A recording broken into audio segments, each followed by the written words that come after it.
महंगाई पर, बेरोजगारी पर, किसानों पर इतना दावा मैं कर सकती हूं कि इसी मंच पर सबसे ज्यादा डिबेट होती है। पर खैर कोई बात नहीं। श्याम सिंह यादव सर, आप मुझे बताइए, आपसे मैं सबसे ज्यादा गंभीर और जिम्मेदार जवाब की उम्मीद करती हूं।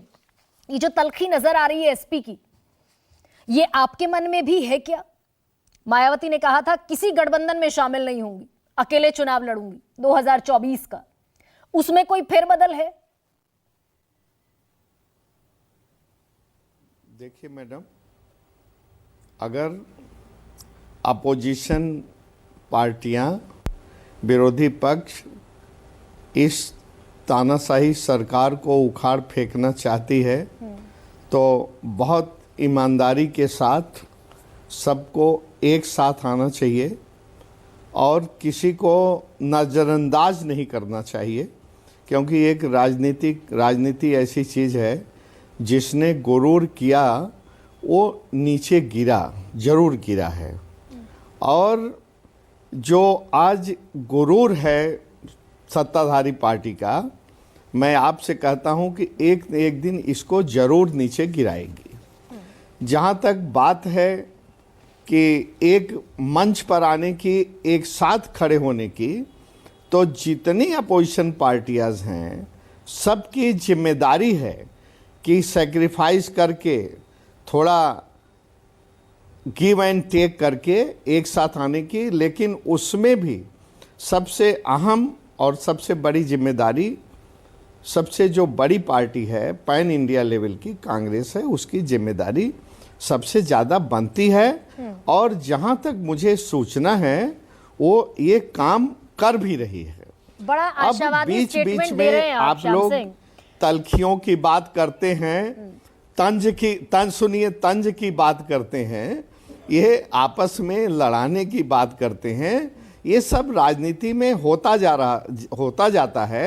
और कभी कभी दुश्मनी के बाद जब दोस्ती होती है मैडम, तो वो बहुत पक्की होती है, ऐसा अमूमन देखा गया है। नहीं, वो तो 25 साल मैं की तो बड़ा 25 साल की दुश्मनी, आशावादी हूँ। 25 मिनट में भुलाकर आ गए थे अखिलेश यादव, मायावती से मिलने गए 19 में। 25 साल की दुश्मनी 25 मिनट में भुला दी, लेकिन फिर तलखियां उतनी दिख रही हैं। वही तो मैं कह रहा हूँ, तलखियों के बाद दोस्ती भी होती है और मुझे उसी बात की उम्मीद भी है। दूसरी, ये जो आप वोट परसेंटेज की बात करती हैं कि सपा का इतना है, बसपा का इतना है, कांग्रेस का इतना है, तो ये सब अलग अलग जब चुनाव होता है तो सब वोट केवल गिन करके नहीं मिलती कि ये परसेंटेज जुड़ गया, तो एक माहौल बन जाता है, तमाम पार्टियां जुड़ती हैं, एक टेम्पो बनता है और उसके तहत वोट बढ़ जाती है। तो ये केवल मैथमेटिकल कैलकुलेशन नहीं होता है इसमें। तो मैं तो आपसे यही कहूँगा कि अभी कोई इसकी आखिरी तारीख नहीं है, जो कुछ होगा अच्छा ही होगा।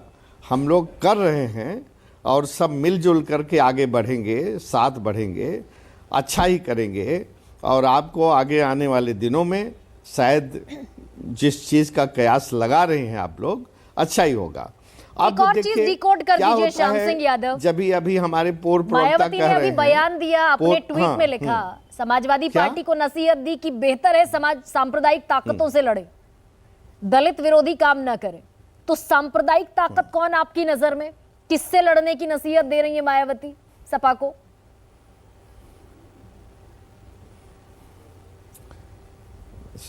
जाहिर है कि सांप्रदायिक ताकत बीजेपी की तरफ इशारा कर रही है, इसमें तो कोई दो राय नहीं है। और नसीहत सभी पार्टियां एक दूसरे को देती रहती हैं, सभी आदमी एक दूसरे को देते रहते हैं। और जो समझदार आदमी है, समझदार पार्टी है, वो अच्छी नसीहत को चुन करके उस पर काम करते हैं। तो यानी कि गठबंधन में आने की संभावनाएं मायावती की प्रबल है। गोपाल कृष्ण अग्रवाल कि भाई उसके बगैर लड़ना संभव नहीं। फिर आप कह रहे हैं कि 2022 में दुर्गति क्या हुई? तो श्याम सिंह यादव, बीएसपी क्या मन बना चुकी है, मायावती क्या मन बना चुकी है कि जाएंगी सांप्रदायिक ताकतों के खिलाफ, जिसे आप बीजेपी कह रहे हैं, बीजेपी के खिलाफ गठबंधन में शामिल होंगी?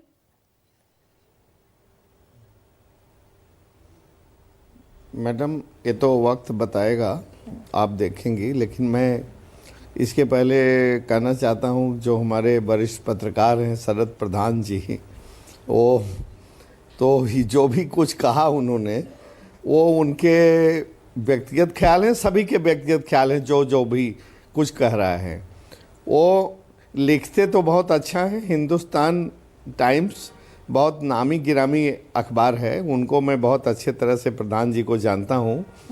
बहुत सॉफ्टली लिखते हैं, लेकिन जितना कड़ू कठिन शब्दों का यूज किया दोनों पार्टियों के लिए, बसपा के लिए भी, हमारी पार्टी के लिए भी और सपा प्रमुख के लिए भी, वो दोनों चीज़ें मैं शरद प्रधान जी से ये अपेक्षा नहीं रखता हूँ। माफ़ी के साथ कहना चाहता हूँ कि पहले कि बसपा पार्टी की जो औकात बता रहे हैं, किसी को राजनीति में छोटा करके नहीं देखा जाना चाहिए। दूसरे जैसे अलायंस की बात करने पर, जैसे आप कह रहे हैं कि उन्होंने अखिलेश की बेवकूफ़ी का फ़ायदा उठाया, इतना हार्श शब्द नहीं यूज करना चाहिए प्रधान जी। अखिलेश जी वो भी एक पार्टी के वो हैं, लेकिन श्याम सिंह यादव जी, क्या क्रेडिबिलिटी का संकट वाकई है क्या कि भाई आप यूसीसी से लेकर उपराष्ट्रपति से लेकर राष्ट्रपति के मुद्दे पर, संसद के मसले पर,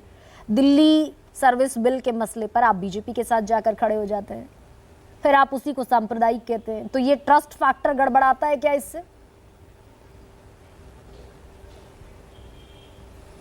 देखिए, वो इशू बेस्ड पॉलिटिक्स है, अलग अलग मुद्दों पर अलग अलग। जहाँ तक जो और तमाम मुद्दे हैं, हमने जैसे महंगाई है, जैसे बेरोजगारी है, जैसे तमाम चीज़ें हैं, उस पर हम हमेशा अपोजिशन पार्टी के साथ ही खड़े रहे हैं।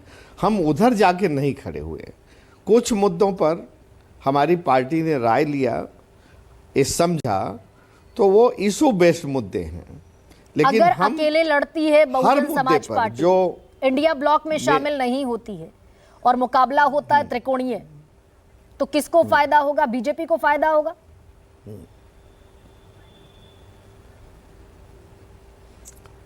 ऐसा कुछ नहीं कहा जा सकता।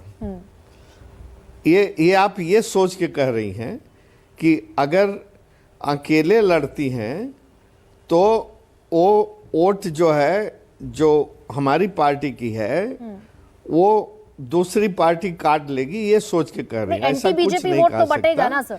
वो परिस्थितियां डिपेंड करती है। चुनाव आते आते जो माहौल बनेगा, जो टेम्पो बनेगा, उसी के आधार पर आम जनता वोट देगी। और आज जो स्थिति है 5 महीने बाद बहुत बदल सकती है, बहुत बदल सकती है। तो अभी से कुछ इस पर कोई फोरकास्ट में ज्योतिषी नहीं हूँ, और वैसे भी कोई किसी तरह की उस पर फोरकास्ट करने की स्थिति में नहीं होगा, मैं कहना नहीं। लेकिन साथ लड़ेंगे तो फायदा होगा क्या?